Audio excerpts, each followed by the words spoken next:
Saludo ya al equipo. Mauro, Euge, L, Barbie, ¿cómo andan? ¿Cómo va todo? Buen día, muy bien. ¿Todo bien? Todo bien. Bueno, me alegro mucho. Vamos a empezar ya a descargar algunos de los temas importantes.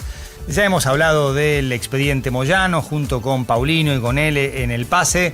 Si hay alguna noticia adicional la compartiremos, pero creo que fue bastante clara la descripción y el análisis que hicimos y, por supuesto, es otra dinámica la nuestra, otro criterio editorial.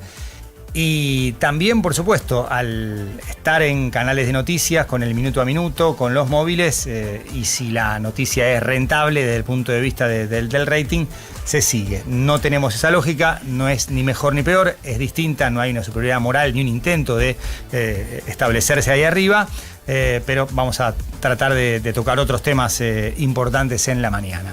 Querido Mauro Embe, ¿cómo viene el mundo hoy? Vamos a hablar de Medio Oriente porque hubo novedades el fin de semana, hubo novedades ayer día lunes respecto a un posible nuevo acuerdo entre Irán y Estados Unidos. ¿Otro más? Sí, otro más, y le voy a dar un adelanto. Parece que bastante parecido al que ya hubo.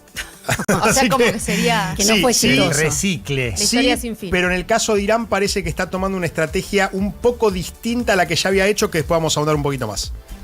Euge Mucio.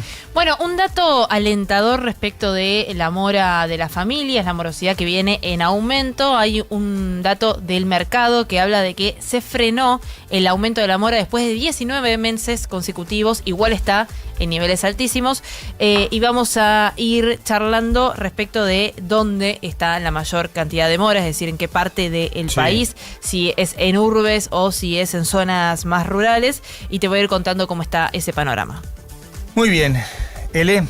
Hoy les traje un libro, porque siempre hablamos de informes y siempre hablamos de datos y siempre hablamos de los hábitos que hay que cambiar y demás. Y hay algo que hay que hacer fundamentalmente para poder llegar a hacer el resto de las cosas, que para mí fue esencial en mí.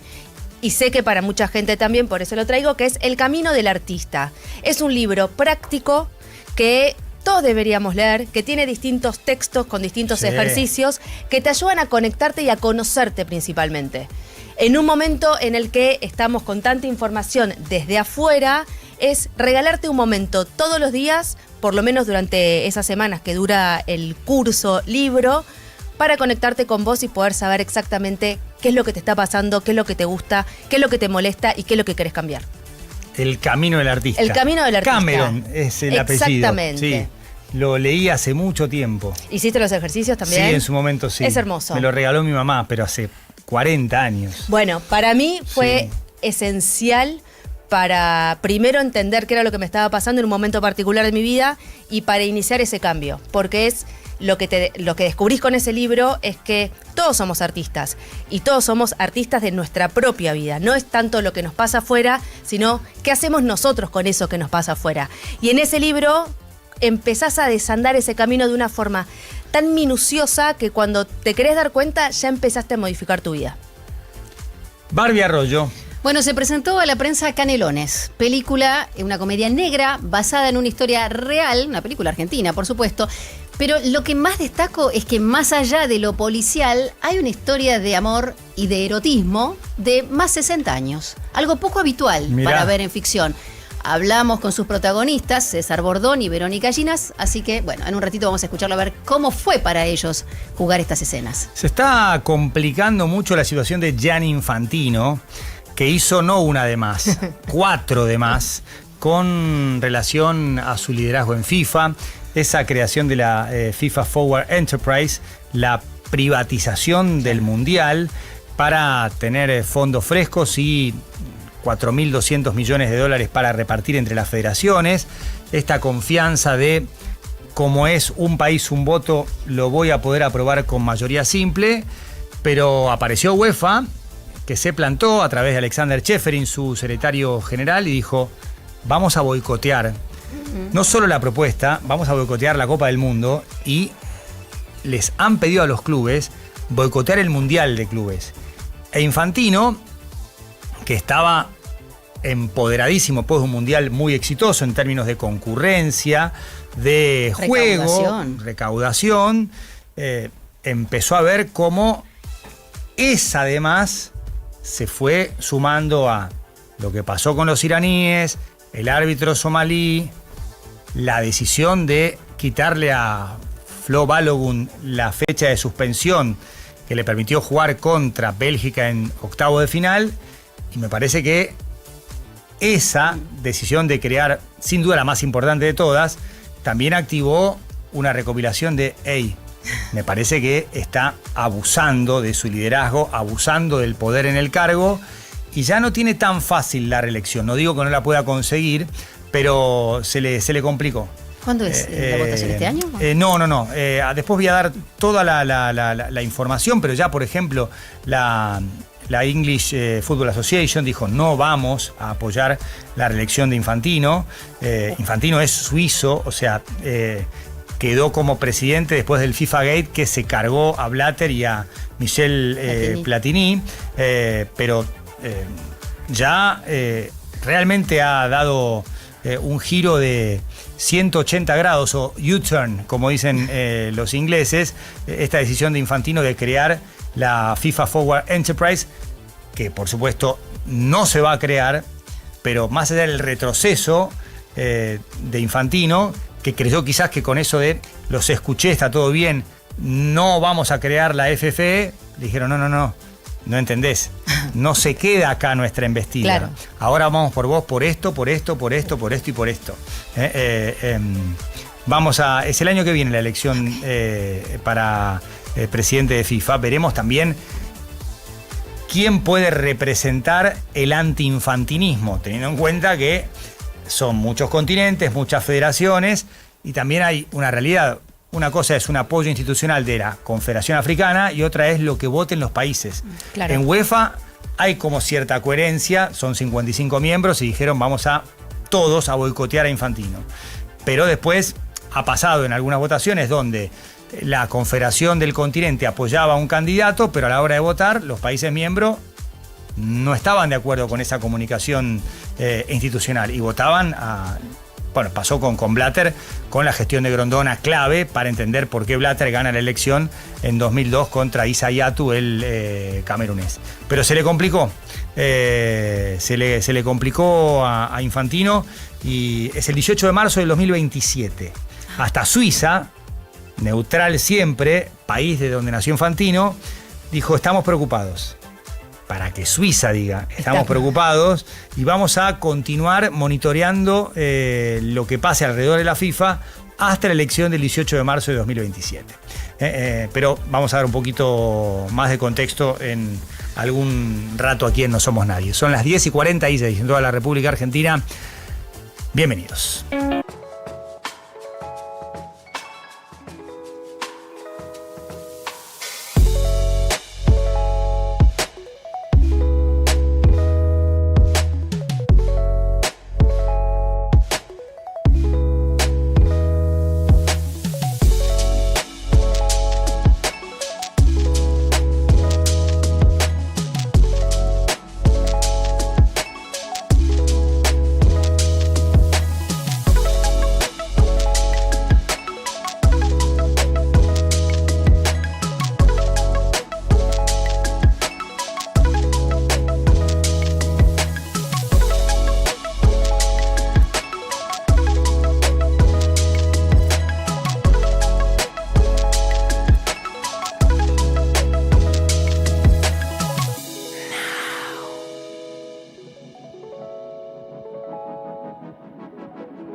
Now.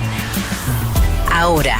Tránsito en la ciudad y los principales accesos. Las noticias que uno descubre a partir de la cobertura del caso Moyano. Vamos a ir al tránsito con Romy Wiener. Hola Romy, buen día, ¿cómo va todo?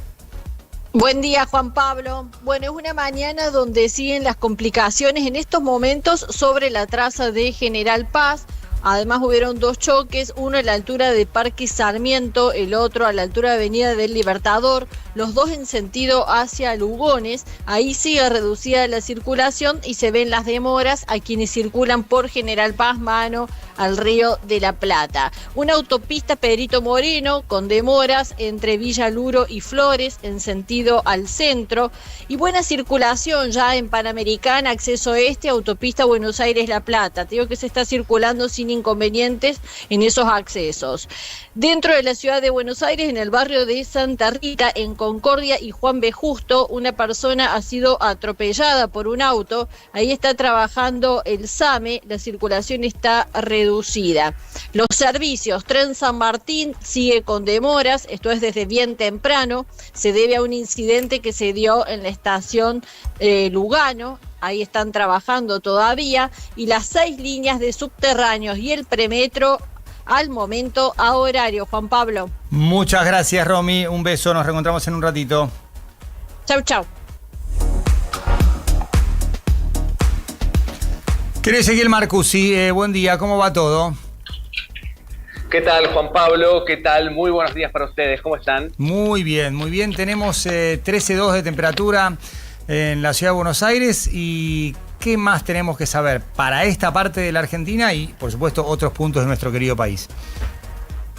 Bueno, para esta parte, la máxima hoy va a rondar los 16 grados. Cielo mayormente cubierto, viento del este. Hoy tranquilos, vamos a transitar una jornada con mucha humedad otra vez y bueno, con poco sol. Mañana sale un poquito más el sol, poco cambio en las temperaturas, mínima de 12, máxima de 16 nuevamente. Y hay que tener presente sobre todo el día jueves, porque ahí sí se esperan lluvias y tormentas fuertes en gran parte de la región pampeana y es muy probable que la ciudad de Buenos Aires también termine cayendo bajo alerta. Todavía no está bajo alerta, pero es muy probable que se emita alguna alerta para la ciudad, pero esto va a ser para el jueves. En tanto en el país, bueno, hoy todavía persiste el mal tiempo sobre el extremo noreste, esto es este de Formosa, de Chaco, norte de Corrientes, lluvias y tormentas fuertes para esta jornada allí, y sobre el noroeste patagónico, estoy hablando del noroeste de Chubut, oeste de Río Negro, va a haber hoy nevadas y particularmente mañana se esperan nevadas fuertes sobre Neuquén y sur de Mendoza. Así que eso por ahora sería lo más relevante. Muchas gracias, querido Ezequiel. Nos reencontramos en un rato. Perfecto, hasta luego. 10:53 en toda la República Argentina. Franco Mastantuono va a jugar en Fiorentina. Confirmado el préstamo, Franco pasa del Madrid a Fiorentina a préstamo y ya, por supuesto, esta transferencia o este préstamo, por lo menos en el corto plazo, anula la chance de River, con la que el propio Franco especuló con algún mensaje nostálgico respecto de su formación en River, pero se acaba de confirmar que Mastantuono va a jugar en Fiorentina. Y la última actualización es del caso Moyano, la detención de Facundo Moyano a instancias del auxiliar fiscal Julián Pistone. Está detenido por los delitos de lesiones leves, así se dice, y privación ilegítima de la libertad en contexto de violencia de género. Además, ordenó primeras medidas de investigación, entre ellas recopilación de evidencia, visualización de cámara de seguridad y entrevistas con testigos. Respecto de la víctima, que está en el Hospital Pirovano, ya prestó declaración ante la División Protección Familiar de la Policía de la Ciudad. Interviene el Juzgado Penal, Contravencional y de Faltas número 4, subrogado por Julia Correa. El fiscal, auxiliar fiscal, es Julián Pistone, del Ministerio Público Fiscal de la Ciudad, y la jueza subrogante es Julia Correa, del Juzgado Penal, Contravencional y de Faltas número 4. Siempre hablamos de la justicia porteña. El caso, por supuesto, sigue en investigación. Datos, contexto y las claves para entender el presente. Economía. Con Eugenia Mucio. No somos nadie. Now. Zurich presenta la actualidad económica. Euge Mucio, primer comentario económico aquí en No Somos Nadie. Bueno, venimos hablando de esta variable de la microeconomía que viene en aumento y que trae preocupación, que es el aumento de la morosidad en las familias.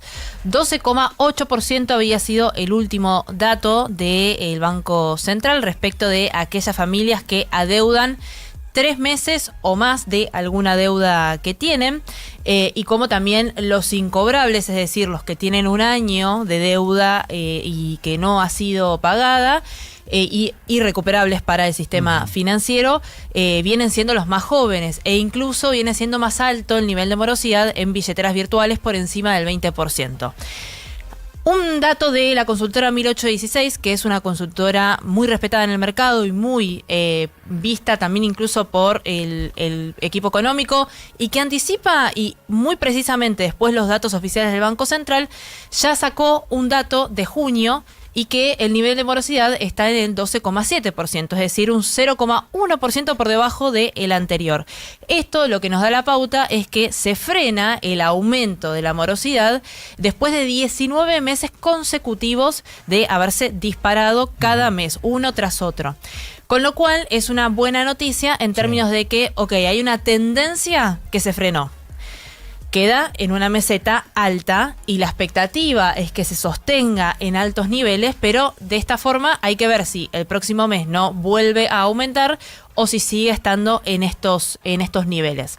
¿Qué pasó en el medio? Bueno, fueron los bancos, por un lado, los que tomaron dos decisiones. Una es endurecer el ingreso a los créditos y a las refinanciaciones, y el otro es justamente más opciones para la refinanciación con tasas un poco más bajas, porque lo que está pasando es que la inflación, al estar en camino descendente o al menos en el 1, y pico por ciento, en el 2%, y no acelerándose como en otras épocas, no se están licuando justamente los préstamos y los intereses.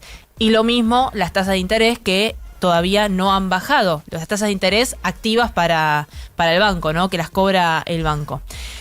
Por ejemplo, en el Banco Nación ya hubo 62.000 refinanciaciones por 310.000 millones de pesos, y en el Banco Provincia 94.703 refinanciaciones por 352.505 millones de pesos. Fueron los dos bancos que iniciaron con este tipo de medidas para generar algún tipo de alivio para sus clientes. Hizo punta ahí el Banco Nación, para que el resto después siga habiendo o sacando algún tipo de plan de financiación. Entonces, una buena noticia en términos de que, se frenó hasta acá. Sí. Aunque las estadísticas y todos los datos que hay alrededor de por qué está pasando lo que está pasando muestran que vamos a seguir en estos niveles. Por ejemplo, la consultora EcoGo, que es la de Marina del Poyeto y Sebastián Menescaldi, habla de un dato que se llama la carga financiera, que es la relación entre el servicio de la deuda, lo que vos tenés que pagar de intereses de deuda, y tus ingresos. Esa relación estaba al 17% en 2024.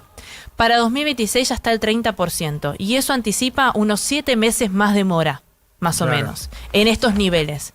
Lo que quiere decir que entrado el 2027 vamos a seguir viendo niveles de mora muy altos. Y veremos qué impacto tiene, además de las cuentas públicas nacionales y sobre todo en la situación de las familias, si hay alguna decisión vinculada con lo electoral que tenga que ver con la situación personal y familiar de los votantes. Claro, porque al estar en mora o al haberse descapitalizado para poder ajustar mes a mes tu situación económica y poder llegar a fin de mes, cuando hay un ingreso extra o esto que de lo que habla siempre el gobierno, que los salarios van a ganar en función de que la inflación vaya en descenso, que vaya estabilizándose. Pero si vos ya te descapitalizaste para poder sostener tu nivel de ingresos mes a mes, entonces en cuanto recibas un poco más de ingresos o le ganes a la inflación con tus ingresos, vas a capitalizarte primero o a pagar tu deuda para tener una situación más sana a nivel financiero.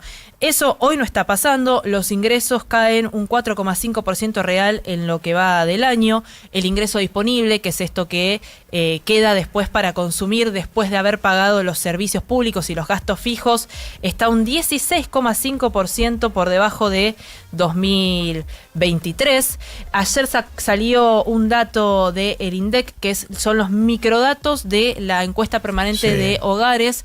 600.000 más pobres en el primer trimestre de este año, lo que llevaría la pobreza al 30% después de un descenso, ¿no? de la pobreza. Es decir, todos datos que muestran que esta situación no va a mermar en el corto plazo. ¿Hay algo que explique, no pienso en aguinaldo, pero como además la pobreza se compara por semestre, porque cada uno de los semestres incluye un aguinaldo, no sé si es junio o julio, diciembre, pero en estos microdatos, cuando el número grande es por semestre, ¿qué se observa, además de este aumento de 600.000 pobres?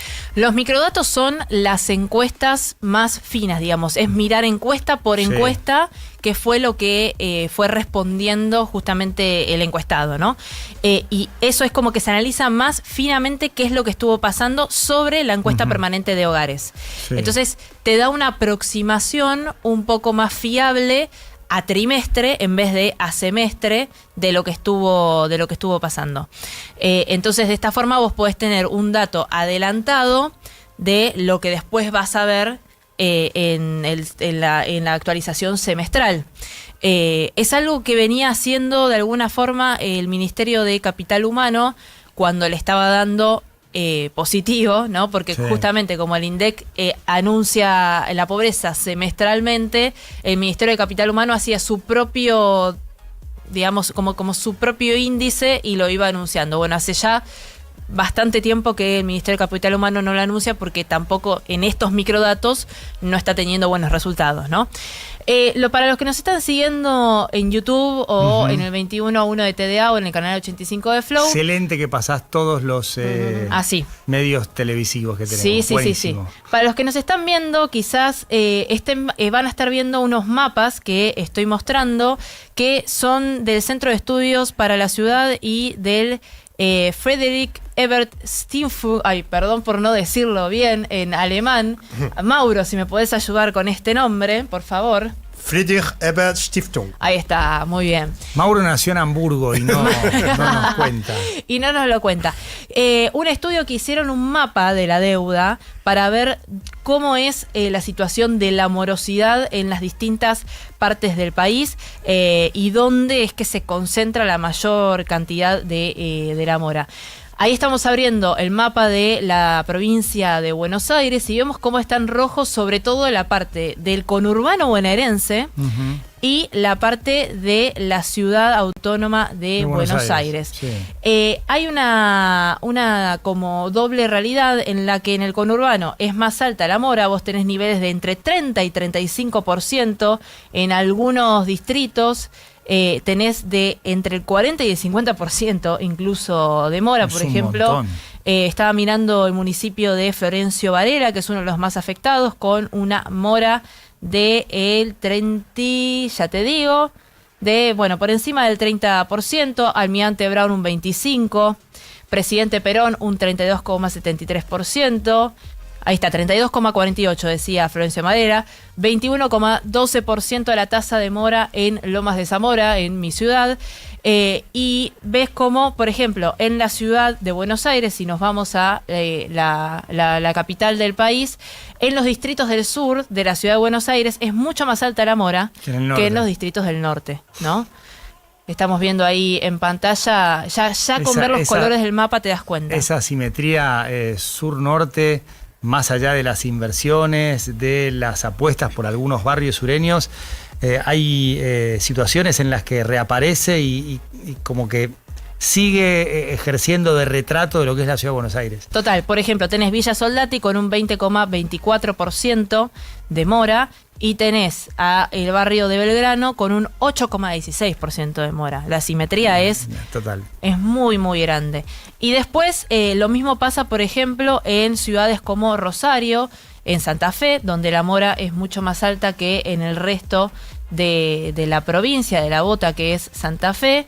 Y lo mismo pasa, por ejemplo, en Córdoba, en la ciudad capital de Córdoba, donde lo van mostrando los chicos mientras yo estoy hablando, donde la mora es mucho más alta en la urbe que en el resto de la provincia en sí, ¿no? Entonces vemos cómo en los centros urbanos, que es donde aparte se desarrollan, y justo nombré Córdoba, Rosario y el conurbano bonaerense, donde más se desarrolló la industria, por ejemplo, o el comercio, que son hoy las actividades más afectadas por el actual modelo económico, es donde más la relación ingresos y servicio de deuda está en peor estado. Clarísimo, Euge, muchísimas gracias. Y sirve también de retrato demográfico lo que pasa con las personas en mora, dónde viven y qué nivel socioeconómico tienen, y sobre todo cómo contrajeron esa deuda que hoy no pueden pagar. Viste que lo primero que se te viene cuando pensás en tu seguro son los siniestros.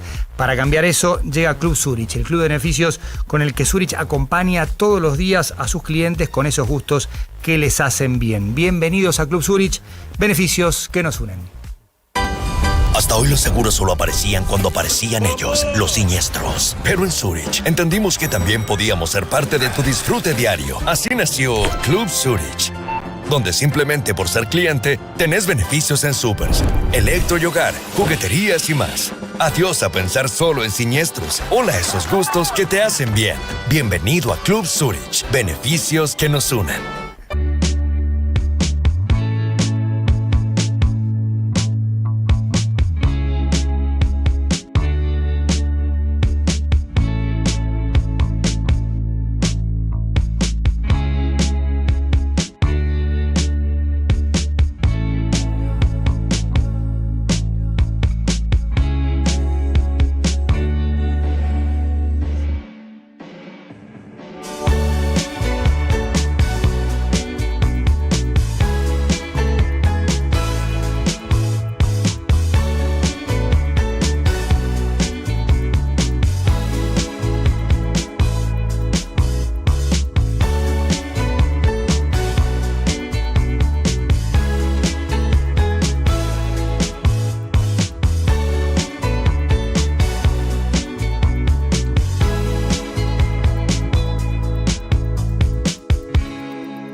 14 por Now 97.9.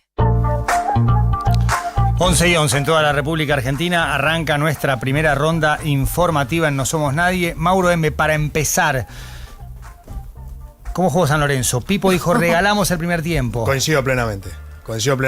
Fue un partido malo de San Lorenzo que en el segundo tiempo levantó con más ganas que juego. Con un Tripiquio que corrió absolutamente toda la cancha, pero no hubo alguna que otra clara de Auzmendi, pero no levantó. Sí, alguna buena demostración. Me sorprendió mucho del Prete. Cuando entró del Prete jugó muy bien, Gustavo, y después alguno que otro, pero San Lorenzo no levanta, y bueno, el clásico el domingo. El clásico el domingo. En la cancha de San Lorenzo, Huracán de San Lorenzo. 3 de la tarde, ¿no? Exactamente. Lindo clásico. Sí, el clásico barrial más grande del mundo. Sí, pero además a las 3 de la tarde... y si está soleado, mejor.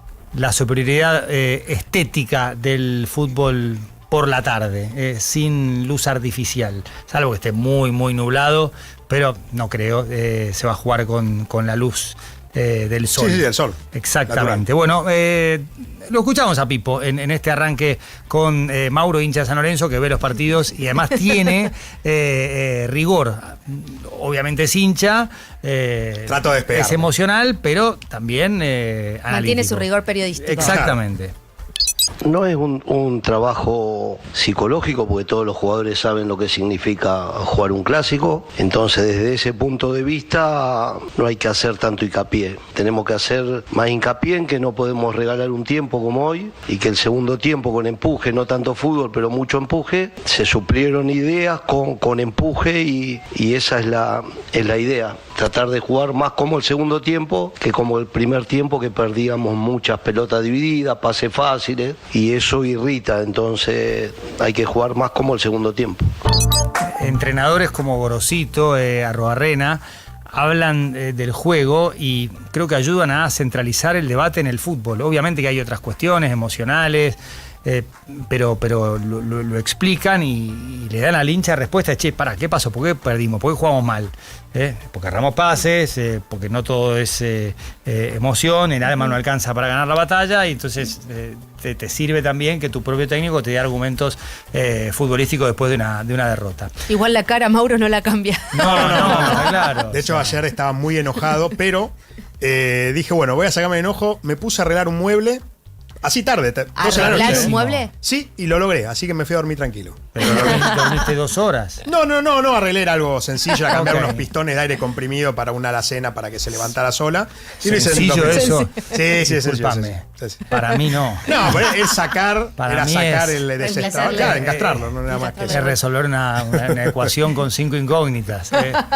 Bueno, en un rato el asunto internacional con Mauro M. Barbie Arroyo, tema de espectáculos. Sí, Nico Vázquez ayer fue crack. Destacado crack, por supuesto, lo queremos mucho como personalidad de la cultura de la ciudad de Buenos Aires. Bien merecido. Muy merecido, pero además veníamos repasando un poquito la carrera, ¿no? Porque está a punto de cumplir 30 años como actor. Él tiene 49 y desde RRDT, ¿se acuerdan ustedes? Sí. Con Carlín Calvo, bueno, toda la etapa polka. Pero cuando se volcó al teatro, allí fue un giro exponencial que ha tenido, porque primero como actor, pero en el 2016 se animó a producir El otro lado de la cama, donde actuaba también, junto con Jimena Icardi, su ex esposa, Sofi Pachano, Benjamín Rojas, y de ahí en más no paró, e invirtió.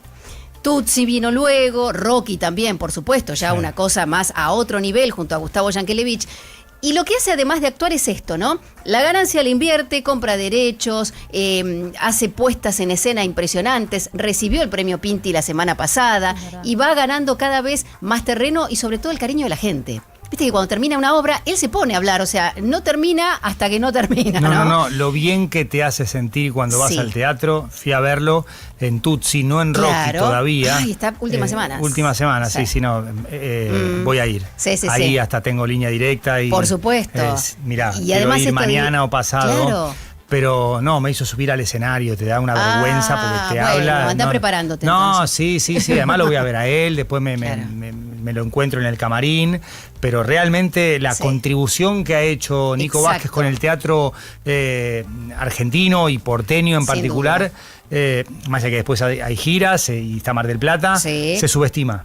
Está infravalorada la contribución de Nico Vázquez Mirá con el vos. teatro, para mí, más allá de los premios, todo, pero es un puntal. Totalmente. Es un puntal. Todavía se lo sigue viendo mucho como actor y no tanto como productor. No, Pero no, porque es un tipo muy humilde, además. Sí, y, puede muy ser trabajador, y también. le da Sí. lugar a todo el elenco, a todo el equipo, reconoce la tarea de todos, siempre agradece muchísimo cada vez que gana un premio. Y ayer, bueno, por lo menos el Ministerio de Cultura de la Ciudad lo No, destacó. Estricta justicia. Sí, exacto. Sí, y bueno, sí. lo acompañaron Jakelevich. Incluso Germán Tripel cantó I Fought the Tiger de Mirá, Rocky para... The Survivor, gran Sí. canción de Rocky 3. Exacto, allí como para ponerle una cosa, un toque más emotivo. Es muy amigo de mi compañero y amigo Pablo Giral. muy mirá. amigos son. Bueno, tiene una cosa futbolera Sí, él, claro, no. Bueno, de Messi. Tiene una gran relación con Messi. Messi ha Paredes, ido a sí. ver sus Todos, obras de teatro. Todos los que pueden van. Sí, sí, Video sí. Di María también, en pleno mundial fue, y cuando todos le preguntaban, ¿pero cómo te acordás? ¿Y cómo no te vas a Nueva York? No, por cábala me quedo. Y ¿Te das cuenta? Ahí tenés. Hay que ser responsable con las cámaras. puso el dedo en la Solamente llaga. quiero decir eso. Hablalo con Fideo Di María. No, está bien, pero una cosa es olvidarse una corbata y otra cosa es no ir, o sea. No, que- no, claro. Todo contribuye a la causa. Todo. A la causa. Así que bueno, felicitaciones entonces, bien merecido para Nico Crack Vázquez. total, crack Así es. total. Eleonora Pérez Caresi, por favor. Tenemos que hablar de este video que van a ver de un senador santafesino del departamento de San Javier, Oscar Dolzani. Iba manejando del auto con el mate, él manejando, con el mate en una mano, con el celular en la otra, escuchando música. ¿Y el volante? ¿Quién lo agarra? Con la misma mano que tenía el mate, iba así teniendo... Lo peor de todo es que él mismo sube el video a las Claro, redes él se sociales. filma y sube el video. Claro, y muestra lo que estaba haciendo mientras sonreía, bailaba para la cámara y elegía las canciones que estaba escuchando en el auto. Obviamente que este video se viralizó. Mira, ahí lo tenés. Ahí está, con la mano, con el mate. 13 años teníamos cuando estaba en ese tema. Ahí, bueno, está contando la historia Claro, de la no, canción, no. de por qué le gusta. Y ahora lo van a ver cuando agarra el celular. Claro, porque hasta ahora no agarra el celular. Hasta Ahí está. ahora. Ahí va. Ahí Claro, dejó el no, mate no, no. y agarró el celular. Está bien, pero no se está filmando él. Y no le daban las manos. No, por eso. No, yo pensé que se estaba filmando él. O sea, no lo voy a aplaudir, no le voy a dar un premio, no le vamos a dar una distinción, no lo vamos a denominar artista No, ilustre claro que no. del lugar donde es senador. Recuerda tu Claro, pero no está bien lo que hizo. No está bien lo que hizo, pero en un momento pensé que se estaba filmando él, no lo está filmando otra persona. No. Lo está filmando otra persona, él sube este video, obviamente después de que se viralizó tuvo que salir a pedir disculpas. Errar es de humanos y rectificar es de sabios. A mí me encanta cuando buscan una frase hecha Sí, para pedir sí, disculpas sí, de ante algo. tarjetas de felicitación. sucede Encima, como- si lo como sube un- él, porque si lo sube el amigo que lo está filmando, No, decir, no, mira, no. es un video, lo subió un amigo. Pero si él lo sube, yo creo que eso es lo peor. Sí, sí. Porque, Y- a ver, que levante la mano el que nunca usó el teléfono celular mientras maneja. No, Y claro. yo me pongo las dos manos así, no las puedo levantar. Bueno, ni no de lo uses casualidad. más igual. ¿Eh? No lo uses más lo, igual. lo uso cada vez menos, pero a veces en un semáforo lo uso. O sea, Bueno, no una está cosa en el bien, semáforo. no me premien. No, obvio, No, pero no una quiero. cosa es en el semáforo que lo agarraste y chequeaste algo Y- con el semáforo en rojo. Y me ha Otra pasado cosa- de un policía diciéndome ojo, y yo estaba en un semáforo y yo le decía, pero En rojo. le señalaba la luz roja. Pero subirlo vos mismo, eso es. ¿Para qué? ¿Qué necesidad? No está la pregunta de che, ¿da para que lo suba? Esa pregunta solamente.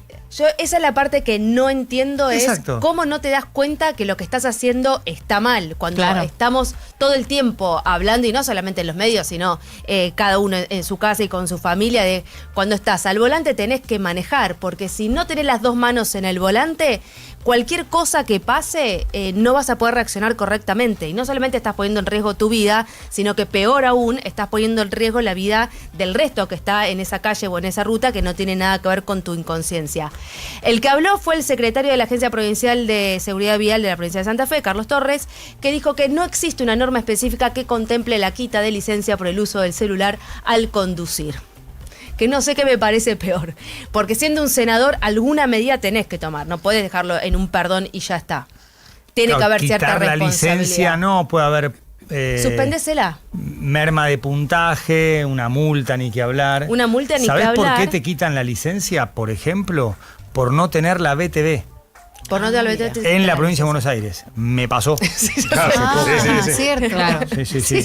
Y es más, la ley nacional no contempla la quita de licencia. Volvemos a la cuestión del federalismo y qué atribuciones tienen las provincias con relación a una ley macro.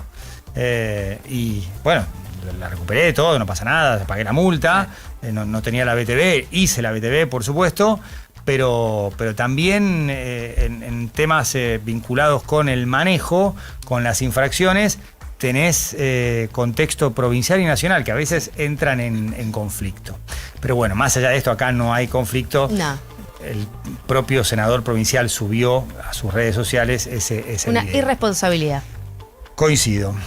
Mauro Embe, ahora el asunto internacional después del análisis del empate de San Lorenzo. Bueno, una coalición de 25 estados de Estados Unidos de mayoría demócrata demandó al gobierno de Donald Trump por los aranceles, ¿se acuerdan? Del 10 al 12,5%, la renovación de esos aranceles, diciendo que si bien la justicia, la Corte Suprema de los Estados Unidos, había cancelado los aranceles anteriores por considerarlos que no iban en línea con la ley de poderes económicos de emergencia internacional, que era de 1977 y que el gobierno de Trump la utilizó, al día siguiente de vencer esos aranceles, lo que hizo el gobierno de Trump fue imponer nuevos aranceles del 10 al 12,5%. La Argentina tiene el 10%, por ejemplo, según la sección 301 de la Ley de Comercio de 1974, que es la que habla de trabajo forzoso en países que tienen comercio con Estados Unidos a los que se le puede imponer el arancel. ¿Qué dicen estos estados demandantes? Es una maniobra política y simplemente una excusa jurídica para volver a imponer los mismos aranceles, así que fueron con una nueva demanda a ver si pueden derogar otra vez los aranceles en la Corte Suprema de Justicia. Eugenio Mucio. Bueno, hay un paro en los puertos de todo Tremendo. el país. Tema importante. 140 buques frenados que están limitando hoy el comercio exterior por una disposición vía decreto que hizo el gobierno a través del Ministerio de Desregulación y Transformación del Estado, de Federico Sturzenegger, que lo que hace es desregular el practicaje. ¿Qué es el practicaje? Los prácticos son una profesión muy específica, muy técnica, y hay muy pocos en el país que lo que hacen es asistir a los capitanes para las maniobras de ingreso y de egreso de los puertos de las vías navegables hoy en Argentina, ¿no? Y, por ejemplo, acá un dato que pone el diario Clarín, que dice que, por ejemplo, en Buenos Aires solo hay 24 personas que se dedican a esto. Es decir, muy pocas personas que se dedican a esto. Desde el 1 de agosto que los trabajadores están haciendo un paro, en realidad diciendo que no están disponibles para trabajar, para evitar que pueda intervenir la Secretaría de Trabajo y que haga, por ejemplo, una conciliación obligatoria. Y hay mucha preocupación porque, por ejemplo, recién hace un rato hablaba con una fuente del sector cerealero que decía está todo paralizado, es el segundo día sin operar, al menos hasta ahora. Se publicó la lista de intimaciones que se hicieron a Prefectura Naval, pero van a seguir sin trabajar, me dicen. Es una situación insostenible, porque aparte también lo que está afectando es la carga y descarga de combustibles, de cereales, de cualquier otro tipo de productos que no están llegando y no están saliendo de los puertos argentinos por esta situación. El gobierno por ahora se guardó una carta que dice que en caso de emergencia un piloto de uno de estos barcos puede salir a pedir el servicio de practicaje de emergencia de alguna forma, porque en realidad esta desregulación es como que saca un par de medidas de seguridad por un lado,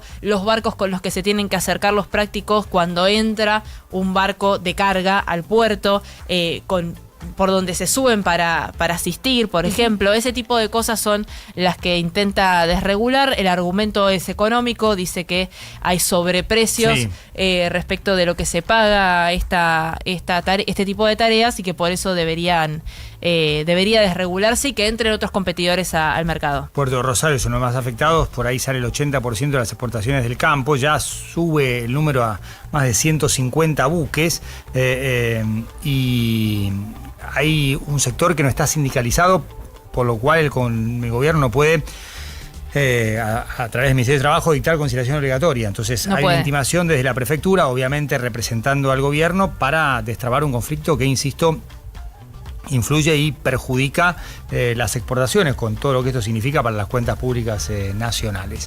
11:26 en toda la República Argentina.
Once y media en toda la República Argentina. Hoy a las 4 de la tarde, Patricia Bullrich va a dar una conferencia de prensa dando detalles de las modificaciones al proyecto llamado Inviolabilidad de la propiedad privada, así se dice. Extranjerización de tierras es el subtítulo, creo que pertinente, sobre todo por lo que se está discutiendo. El proyecto original contemplaba una posibilidad de extranjerización irrestricta, algo que fue rápidamente rechazado incluso por gobernadores, diputados y senadores afines al gobierno. Y a partir de esa certeza de que la ley era invotable en esos aspectos, se fueron filtrando algunas posibles modificaciones. Hay dos importantes, la de poner un tope de 25%, hoy está en 15%, poner un tope de 25% y que sean las provincias, federalismo mediante, las responsables de gestionar ese 25%, por ejemplo, sin intervención o compra de estados extranjeros y con regularizaciones muy concretas respecto de empresas y empresarios particulares. Hoy vamos a tener más detalles con relación a este proyecto de ley que cuando se vote será muy diferente al original. Pero vamos a escuchar un par de audios y luego vamos a hablar con un historiador, miembro del Observatorio de Tierras del Programa de Investigaciones sobre Historia Agraria de la UBA, con un mapa que se puede ver en un sitio web, en el que realmente los datos son muy demoledores respecto de cuál es el porcentaje nacional y de las 24 provincias que están en manos de extranjeros. Pero Cristina Fernández dijo que le había gustado esta convocatoria para el 6 de agosto, jueves, cuando va a empezar a tratarse en el Congreso este proyecto de ley, del que hoy, insistimos, vamos a tener más novedades respecto de los cambios a partir de la conferencia de prensa de Patricia Bullrich.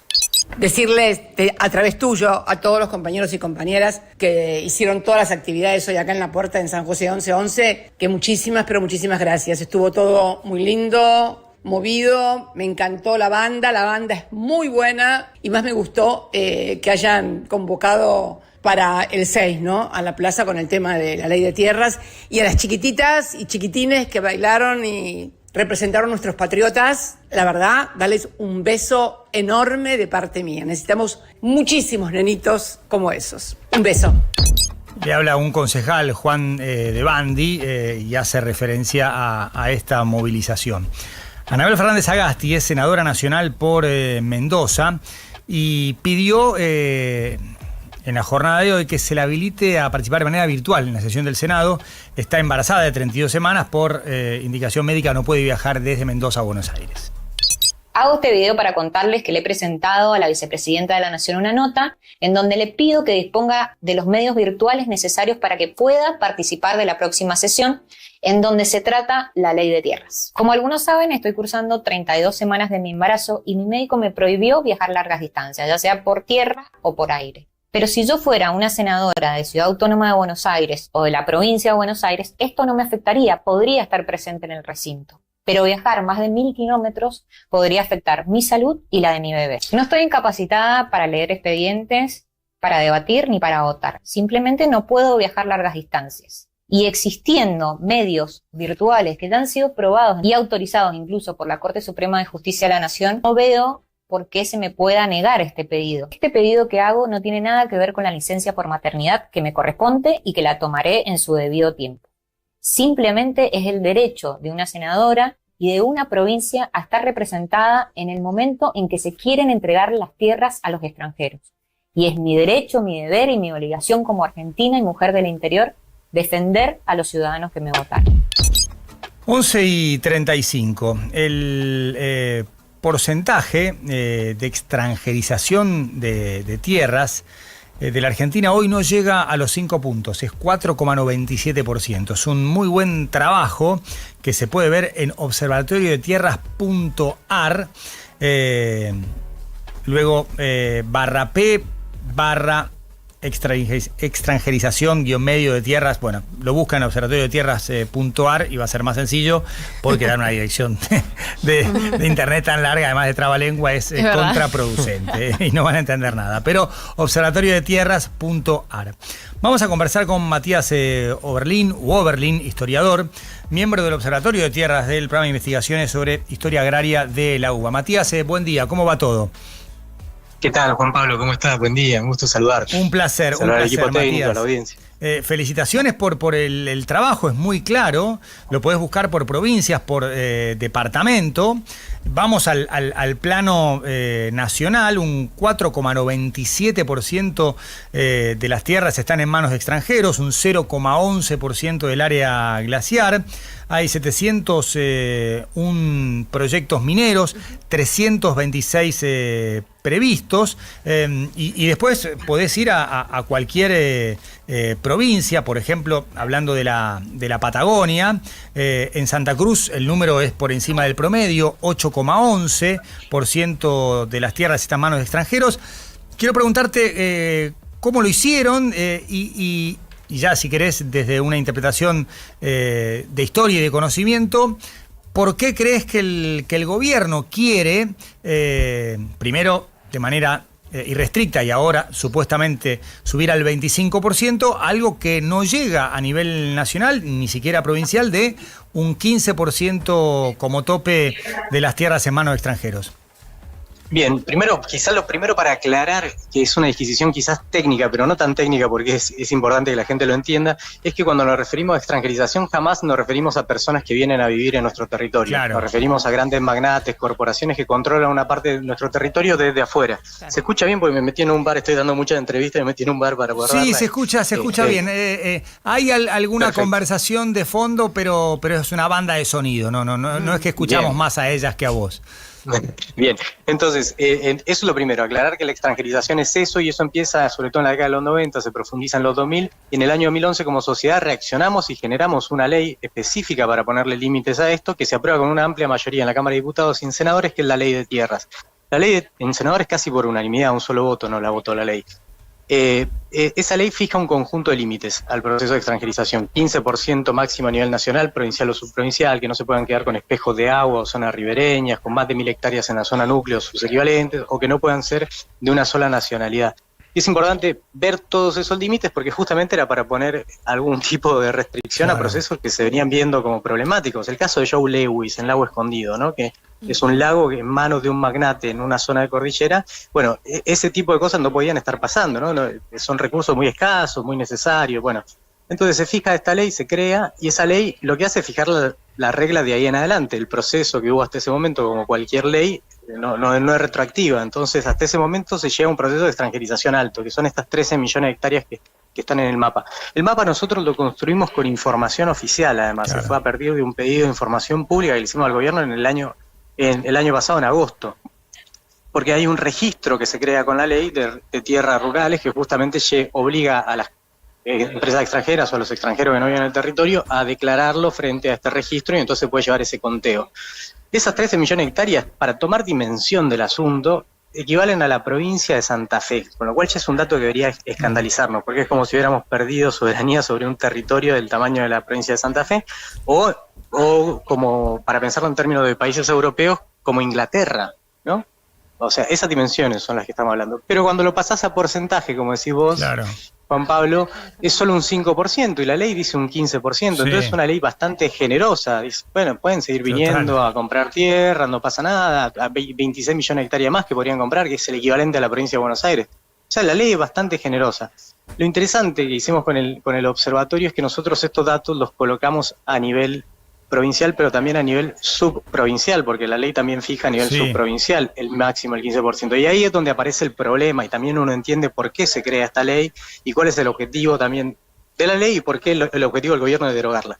Aparecen 36 puntos rojos en el mapa, no sé si lo están viendo o lo que sea, pero hay 36 puntos que exceden el límite del 15%. Tiene una lógica de semáforo el mapa, en verde los que están por debajo del promedio, en amarillo los que están por encima del promedio del 5%, y en rojo los que superan el límite de la ley. Todos esos departamentos, los 36, están ubicados en zona de frontera o en zonas ricas donde hay nacientes de agua, ricas en hidrocarburos, en minerales críticos, a la vera de la cuenca fluvial más importante de nuestro país, que es la mal llamada hidrovía del Paraná, en la frontera con Paraguay, con Brasil. O sea, son zonas estratégicas en términos de soberanía, estratégicas en términos de recursos necesarios para el desarrollo de un país, como el agua, como los minerales.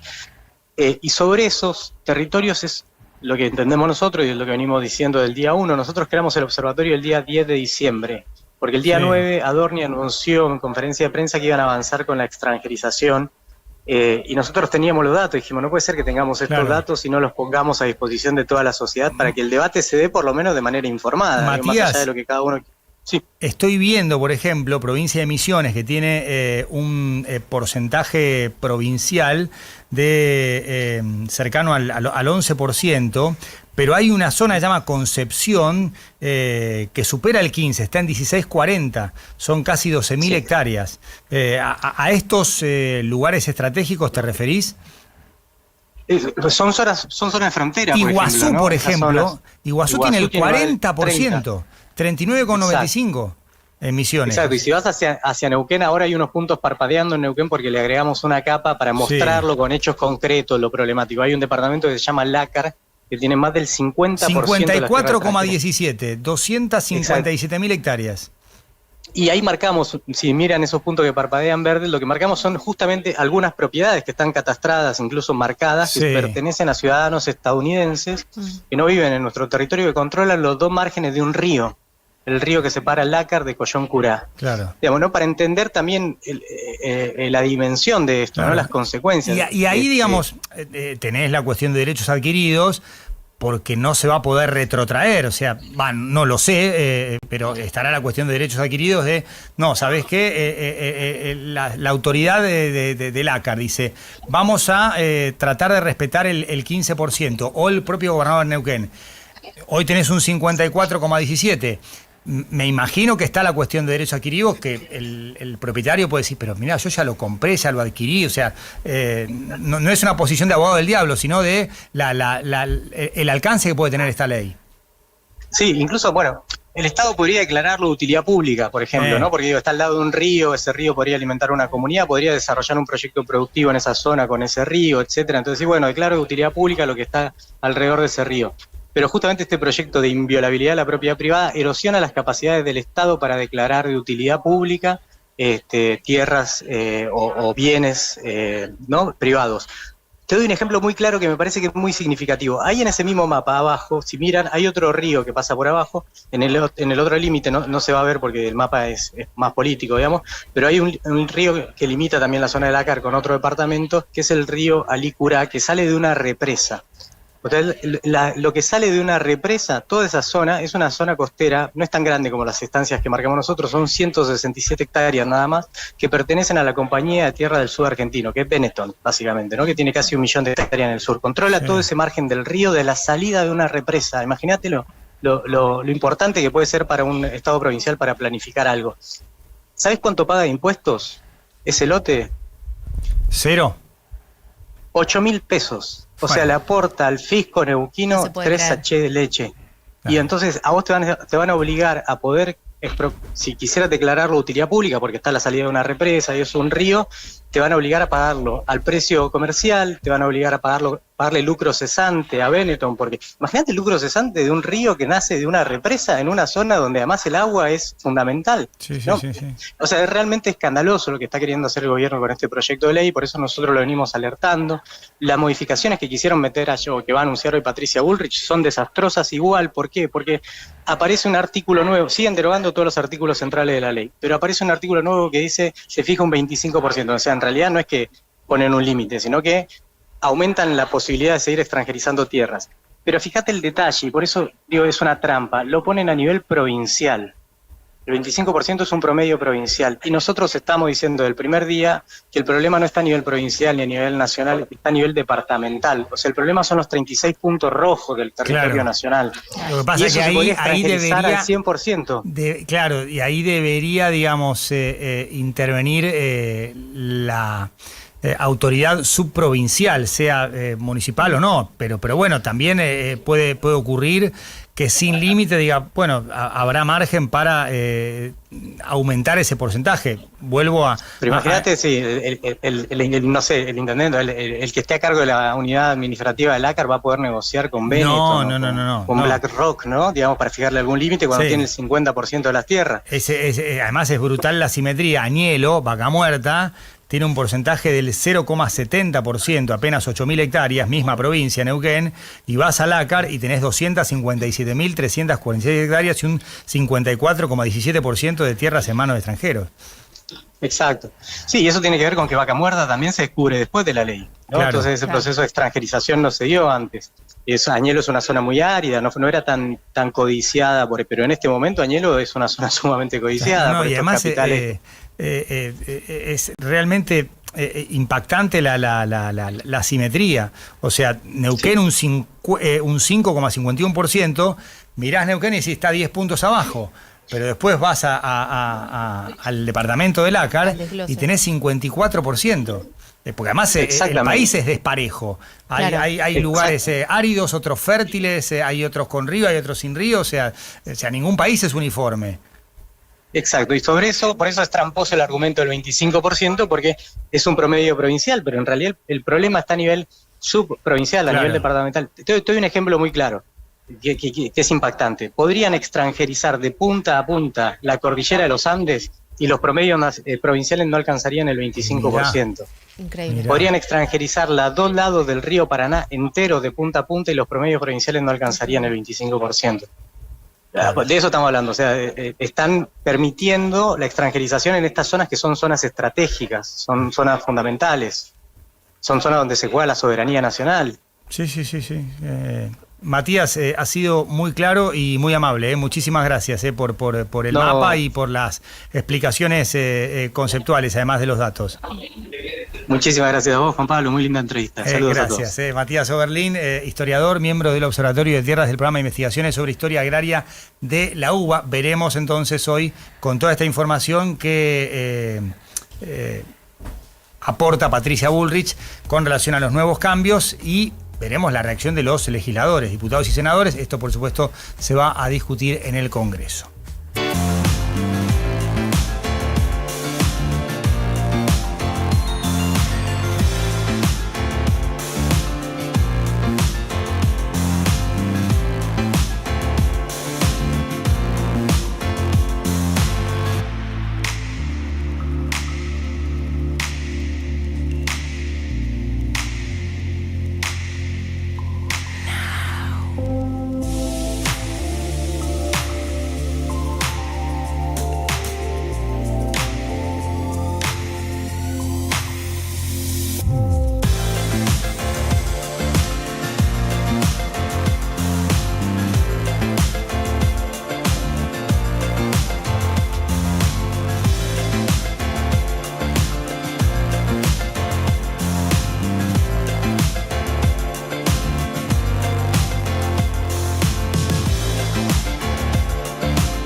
BAX, quiero renovar mi licencia. BAX, ¿qué planes hay para esta noche? BAX, quiero habilitar mi negocio. Ahora podés hablar con la ciudad. Llegó BAX, la nueva app con inteligencia artificial para trámites, turnos, agenda de eventos, soluciones personalizadas y mucho, mucho más. Descargala y disfruta de la nueva forma de vivir la ciudad. Tu batería en 50 minutos con instalación gratis.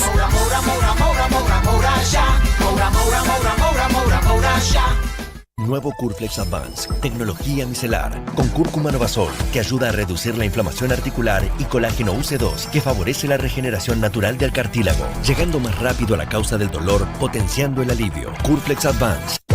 Información que se acomoda al ritmo de tu mañana. No somos nadie. Un nuevo punto de vista en Now 97.9.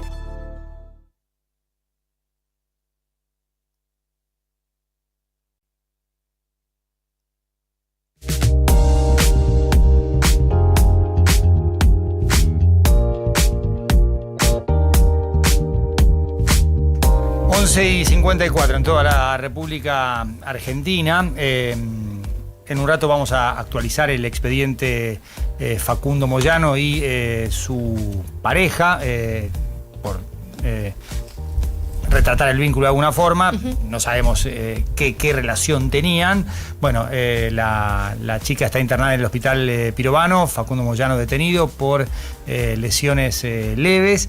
Por supuesto está interviniendo la fiscal y una jueza en la Ciudad de Buenos Aires, pero en un rato vamos a dar más precisiones de lo último que podemos saber al respecto. 12:05, querido Mauro Enbe. Bueno, habíamos mencionado antes que durante el fin de semana aparentemente iba a haber un ataque masivo de Estados Unidos y de Israel sobre Irán, un ataque que Donald Trump llamó el mayor ataque de la Segunda Guerra Mundial. Y si te está diciendo eso, bueno, el mayor ataque de la Segunda Guerra Mundial fue el mayor ataque de la historia de la humanidad, que fueron las dos bombas atómicas. Yo no sé si se estaba refiriendo a eso, en esta grandilocuencia suele tener Trump respecto de este tipo de cuestiones, pero sí que al menos Israel, por el lado de Israel, estaban convencidos de que se iba a realizar y que finalmente dijo el gobierno de Netanyahu, nos enteramos de que no se hacía por las publicaciones de Trump en su red social. Nada más que eso fue durante el fin de semana, porque Trump dijo que aparentemente estarían negociando Irán a través de Qatar, Pakistán y demás con los Estados Unidos de América, y que se podría hallar un acuerdo. Como dijimos antes, un potencial memorándum que sería muy parecido a ese memorándum anterior de los 14 puntos que han firmado hace un mes. Así que no se sabe qué tanto puede llegar a ser de nuevo, pero sí que estarían negociando. Y respecto de si esta es la última oportunidad o no que le va a dar Trump a Irán, al menos de su parte, dijo lo siguiente el día de ayer. Bueno, no se sabe, yo no lo sé. Creo que tal vez consigamos algo, pero quiero darles hasta la última oportunidad antes de la decapitación. Es muy difícil hacer lo que tenemos planeado, que aún está planeado. Veremos qué pasa, pero es algo muy, muy, muy difícil de hacer. Creo que estoy muy orgulloso del hecho de que le daré a la gente una oportunidad. Es un paso grande. Hacer un ataque tan grande, al contrario, preferiría no hacerlo. Ahora ya hemos realizado muchos ataques grandes, pero eran grandes dentro de lo normal. Con suerte entrarán en razón, porque lo que sucedió, Irán no puede tener un arma nuclear. Digo, hasta acá nada nuevo, ¿no? Que va a ser un ataque, un superataque mayor que el otro ataque. Bueno, la clásica de Trump para este tipo de situaciones, con un barril de petróleo que, no obstante, el futuro del Brent, que acaba ahora está en $80 con 60, estuvo hace un ratito en $79 y que bajó respecto a los 90 y pico que había alcanzado, justamente por el anuncio de nuevas negociaciones. Además, hay que decir otra cosa, la OPEP, que es la Organización de Países Exportadores de Petróleo, anunció que va a aumentar la producción cada país miembro de la OPEP en 188.000 barriles diarios más de los que ya tiene. Arabia Saudita, que bombea una cosa así en 9 millones de barriles diarios, bueno, va a sumar 188.000, al igual que todos los países de la OPEP, lo que hace justamente decir, bueno, va a haber más producción, aumenta la oferta, por lo tanto, va a cubrir la demanda y la oferta faltante producto del Estrecho de Hormuz, del cierre del Estrecho de Hormuz. Pero claro, gran parte de ese aumento de producción petrolera no va a poder salir porque tiene que salir por Hormuz. Así que se va a quedar ahí, claro. Pero van a aumentar a partir de septiembre, al menos es lo que están augurando, que ya abre un acuerdo para septiembre, un aumento para ese momento. Ahora, cuando uno tiene que hablar de cuál es la estrategia de Irán en todo esto, que no cambió demasiado, pero sí pero sí hay algo distinto, que es la decisión. Porque fíjense a lo que ya venimos diciendo también, Irán no está saliendo a hablar como antes, que hablaba Galibaf, que hablaba Araghchi, el ministro de Relaciones Exteriores. Ahora si habla su vocero, y está mucho más decidido a seguir la estrategia que ya tenía, pero de manera más asertiva. ¿Por qué? Porque Irán se dio cuenta de lo siguiente: cuanto más ampliamos el conflicto sin escalarlo completamente, el costo para Estados Unidos es mayor y las probabilidades desde el punto de vista de Irán de quedarse con el control del estrecho Hormuz, al menos parcial, aumentan. Por ejemplo, disparó hace poco Arabia Saudita, ¿no? A través de sus milicias pro-Irán, las milicias pro-Irán en Irak, y Arabia Saudita contestó a ese ataque a las milicias pro-Irán en Irak y automáticamente le dice a Estados Unidos: no queremos escalar más el conflicto. Entonces, claro, frente a la indecisión de la administración Trump de ir con este superataque masivo, lo que dice Irán es, claro, mientras que nosotros podamos resistir la presión económica con el bloqueo del puerto y todo lo que nos está haciendo Estados Unidos, tenemos todas las de ganar. Si ven las elecciones ahora. Cuando nosotros presionamos poquito, y sobre todo involucran a otras potencias de la región, como Arabia Saudita, lo que hace no es que esas potencias quieran aumentar el conflicto y hacerlo más grande, sino todo lo contrario, desescalarlo. Entonces, ¿qué pierde Irán? Nada. ¿Qué perderá? ¿Tiempo? ¿Perderá que la gente no pueda comer? ¿Acaso en algún momento le importó a Irán? No. Nunca. Entonces, claro, tiene todas las de ganar respecto de la espera, y justamente el que está en jaque en este momento sería Estados Unidos. Eso piensa en Teherán. ¿Qué dice Trump? La bomba la sigo teniendo yo. No que lo que pasa en la cabeza de Trump todo el tiempo. No. Entonces veremos efectivamente esta estrategia de resistencia de Irán para involucrar a más actores y decir que esos actores, contrario a escalar el conflicto, presionan a Estados Unidos para desescalar, rinde sus frutos, o si Donald Trump finalmente ataca, o si no, que el status quo de ahora, que es un nuevo acuerdo que va a ser igual al otro. Apertura del estrecho Hormuz por 2 meses, hablamos de la cuestión nuclear, y mientras tanto, las elecciones del 3 de noviembre se acercan cada vez más. ¿Cómo está el panorama dentro de Estados Unidos con esas elecciones? Bueno, depende a quién le preguntes, ¿no? Como pasa siempre con Trump. Recuerden la primera vez que ganó Trump las elecciones en su primer mandato, ahí en el 2016, que asumió el 2020, enero del 2017. Nadie creía que iba a ganar Trump y terminó ganando. Lo mismo en estas otras elecciones que contra Biden, también cuando perdió. Sí. ¿No? Cuando perdió en su momento también fue otra que Trump denunció fraude por muchísimo tiempo. Además, el ataque al Capitolio. Sí, el ataque al Capitolio. Sí, que no fue gratis, si se quiere. Y yo creo que depende a quién le preguntes. ¿Por qué? Porque hay encuestas que dicen que lo va a favorecer. Si uno ve las internas del Partido Republicano, los candidatos MAGA, los Make America Great Again, que son los candidatos trampistas, suelen ganar las internas republicanas. Ahora, cuando se tenga que medir el candidato republicano que resulte ganador de las internas con el demócrata, no sé qué va a pasar. Yo creo que hoy Trump tiene más chance de que no le vaya tan mal en las elecciones, porque el Partido Demócrata no sabe dónde está parado. Y si sabe dónde está parado, los candidatos que más miden hoy del Partido Demócrata son los más radicales, como Mamdani. Y de esos radicales de Mamdani que pueden tener éxitos en las costas, no sé qué tanto éxito pueden tener en el interior de Estados Unidos. ¿Qué es de la vida de Alexandria Ocasio-Cortez? Bueno, Ocasio-Cortez, que es parte en este caso del Squad, ¿no? Como se llama, que es el grupo de diputados dentro de la Cámara de Representantes que eran los más radicales en su momento y que enfrentaron a Trump en su primera administración, junto con Ilhan Omar y otros.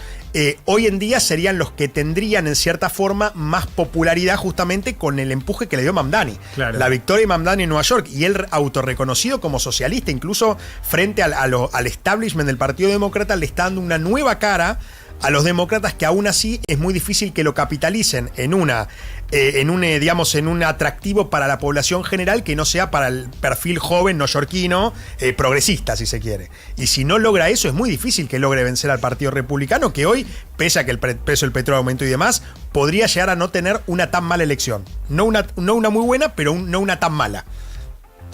Muchas gracias, Mauro. Me pareció fantástico el diálogo en nuestro chat entre dos oyentes, Yogi Low y Cristina, con guiones bajos, guión medio, etc. Yogi Low pregunta: ¿por qué ponen música de Telo? Así nomás. No sé, alguien sabrá. Además, no sé Debe si conocer. siguen pasando esa música. O sea, yo no voy a decir nunca fui, pero la última vez que fui, el presidente era Carlos Menem, o sea, claro. así de viejo soy. Pero no sé si siguen poniendo esa música en los hoteles alojamientos. ¿No pueden poner música de verdad?, se pregunta Yogi Low. Escuche, señor Pandila, que está detrás de nuestra operadora. Cristina le responde: porque YT, que no es Yago Tobías, sino YouTube, les cobra los derechos de la música. Pasa en varias radios, es una reverenda cagada. Bueno, y Yogi Love, después de otras intervenciones de otros usuarios o televidentes u oyentes, a los que les agradecemos, dice, y que paguen los derechos de los músicos, no sean ratas. ¿Dónde se ve una radio sin música? Levantó. Pero es que no se puede. Levantó la mirada, Andrés. Porque además no es una cuestión de los músicos, sino de YouTube. O sea, YouTube claro. Ve que pones una música o escucha y tiene un sensor activado que se aplica de manera automática. Sí. Y te da de baja. Pasa y también con los trailers. Y recuperar YouTube cuesta mucho. Nos ha pasado en el arranque de este programa. Y pasa también con los trailers de las películas. ¿Dónde se ve también. una radio sin música? Bueno, la radio tiene música en la aplicación, Claro. te subís, te descargás la aplicación en 979 Now, te la descargás para iOS y para Android y ves las canciones. Señor Pandiera, ¿Quiere decir algo? si quiere decir algo, por favor. Claro. Claro, en el 85 de Flow y en el 21.1 de TDA también. Obviamente, en YouTube tenemos que jugar las reglas de YouTube. Claro. Y en el dial. Y en el Y en el dial dial ni también, hablar, en el en auto. 9. Pero bueno, Pero en se YouTube sale no con el se puede. celular o en la bici o algo, pum, lo pone la aplicación, y listo. Claro, pero bueno, YouTube escucha 10 segundos de la canción y tac, te da de baja. ¿Y sabés lo que cuesta recuperarlo? Nos tocó a nosotros en el arranque, fueron 10 días hábiles, o sea, son 2 semanas completas. No es que no haya dinero, no tiene que ver con el dinero. Sí, porque tiene con las reglas. Insisten con eso. Es más, o sea, si fuera una cuestión de plata, les pedimos a ustedes. Claro. Cafecito. Y que, digamos, Y ya está. en un alias sería now.musica.yt, nos ayudan, pero no es una cuestión de plata. No se puede solucionar con dinero. Son las 12:05 en toda la República Argentina.